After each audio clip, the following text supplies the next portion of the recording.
When billionaire Robert Blake notices a young boy crying at a bus stop, something tugs at his heart. The boy's story of hardship and uncertainty resonates deeply with Robert, reminding him of his own tough upbringing. As Robert offers an unexpected opportunity that could change the boy's life forever, the emotional tension reaches its peak. What follows next is a heartwarming twist that will leave viewers speechless and inspired. This incredible act of kindness shows that even the smallest moments can lead to life-changing outcomes. But before we dive in, leave a comment and let us know where you are watching from today. And if this story speaks to you, hit that subscribe button for more amazing stories. In the fast-paced city of New York, Robert Blake, a self-made billionaire known for his sharp business acumen and impressive portfolio, was en route to a meeting that would further expand his already vast empire. Tall, impeccably dressed in a tailored suit, and carrying the aura of a man who had mastered his craft, Robert had everything most people could only dream of. A sprawling mansion, luxury cars, and a seat at the table of the most powerful people in the world. Yet despite all this, Robert had always carried with him a soft spot for those struggling, a reminder of his own difficult childhood growing up in a small town with very little to his name. The meeting he was headed to that morning was one of the most important of the year. Investors from across the globe were flying in to discuss a new project that would potentially change the landscape of the industry. Robert's focus should have been solely on this, but as his driver maneuvered through the morning traffic, he found his thoughts drifting, as they often did, to his humble beginnings. His childhood had been tough, raised by a single mother who worked 3 jobs to make ends meet. Robert had learned from an early age what it meant to fight for survival, to make the most out of nothing. It was this drive that had pushed him to build his empire, brick by brick. But despite all his wealth and success, Robert had never forgotten where he came from. It was why, in moments like this, he found himself unable to look away when he saw someone struggling. As his car came to a stop at a red light, something out of the corner of his eye grabbed his attention. There, at a bus stop, was a young boy sitting alone on a worn-out bench. His face was buried in his hands, his shoulders trembling as he sobbed quietly. The boy couldn't have been more than 12 years old. His clothes, though clean, were worn and faded. A ragged backpack lay beside him, its straps frayed from years of use. Robert's heart tightened in his chest. He recognized that kind of sorrow. It was the same feeling he'd had as a child when everything seemed hopeless. It was the kind of pain that left a permanent mark, no matter how much success or money you accumulated later in life. Without hesitation, Robert leaned forward and tapped on the glass. "Pull over," he instructed his driver. "Sir?" the driver asked, glancing in the rearview mirror. "Are you sure?" "I said pull over," Robert repeated, his voice firm but gentle. The car came to a slow stop just a few feet away from the bus stop.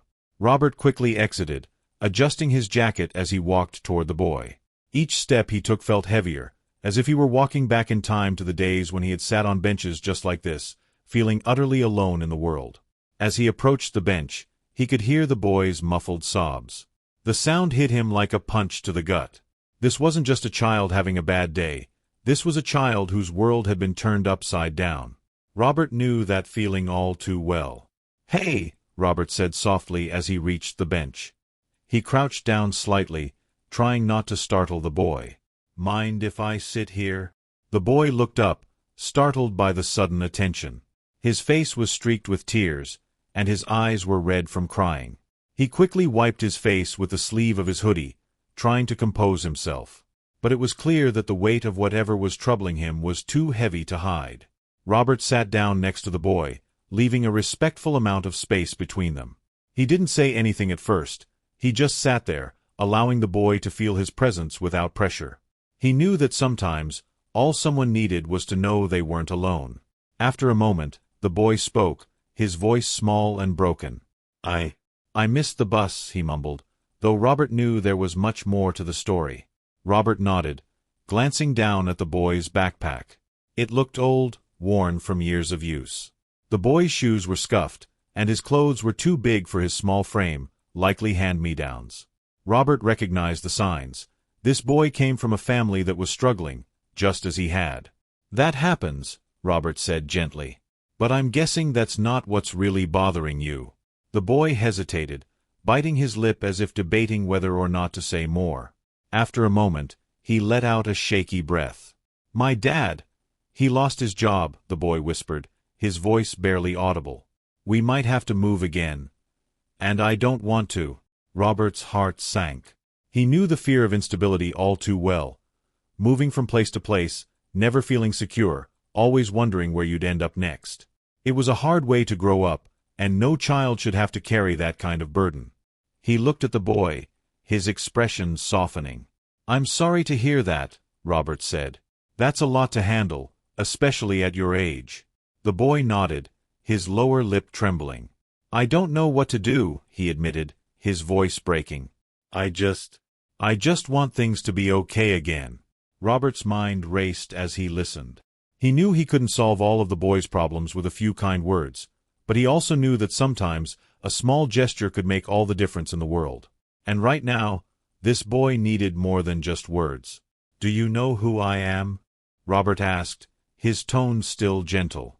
The boy shook his head, clearly too upset to recognize him. "I'm Robert Blake," he said. "I own several businesses around the city. Maybe I can help you and your dad." The boy looked up at him, his eyes widening in surprise. You want to help us?" Robert smiled. "I've been where you are," he said. "I know what it's like to feel like the world's against you.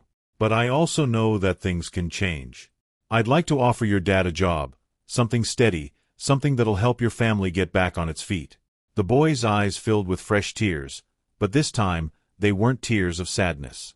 They were tears of hope, of relief. "Really?" he whispered, barely able to believe what he was hearing. "Really," Robert confirmed. "And I don't want anything in return. Just promise me you'll keep believing that things can get better." The boy nodded, overwhelmed with emotion. "Thank you," he said, his voice thick with gratitude. "Thank you so much." Robert placed a reassuring hand on the boy's shoulder. "You're welcome," he said. "Now, how about we go grab something to eat while we wait for your dad?" The boy smiled for the first time that day, a small but genuine smile that lit up his tear-stained face. "Okay," he said quietly.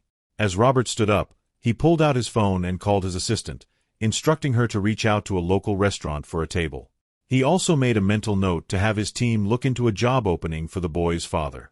He knew this was just the beginning, but he was determined to make a difference in this boy's life. As they walked away from the bus stop together, Robert couldn't help but feel a sense of fulfillment that no business deal or financial success had ever given him. In that moment, he realized that sometimes the greatest rewards came not from what you built for yourself, but from what you gave to others. And as they disappeared into the crowded streets of New York, Robert knew that this small act of kindness would ripple out in ways he could never have predicted. Sometimes it only took one moment, one person, to change everything.